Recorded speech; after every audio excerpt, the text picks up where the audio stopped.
CAITLYN has the possibility to come back and using that COVID year for. So you mentioned the COVID year. I believe CAITLYN has the possibility to come back and using that COVID year for another year. I know Pat and the boys, Indiana, the WNBA squad has the number one overall pick. Obviously, would most likely take her. What are the chances that she comes back to Iowa for another year?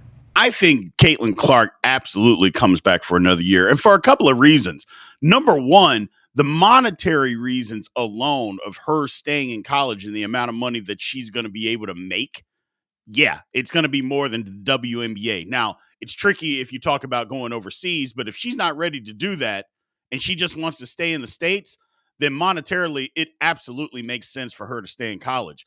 Number two, let's just for her own selfish reasons, and monetarily clearly can be selfish too, but for selfish reasons, she can set this scoring record out of the stratosphere where nobody is ever going to touch it. Look, yes, Cheryl Swoops said a couple of things out of tune, and she shouldn't have said because she wasn't, educated enough on what she was talking about as far as the number of years or number of games to CAITLYN to break this record.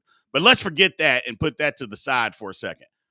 CAITLYN Clark can set this record. If she comes back for another year, nobody's ever going to be able to break it. Number one, nobody's going to be able to play enough games. That's number one, because there's not going to be another COVID years. And the girl's really, really talented. She is very, very good. So if I'm CAITLYN Clark, monetarily, absolutely. I 100% come or stay in Iowa. Don't leave.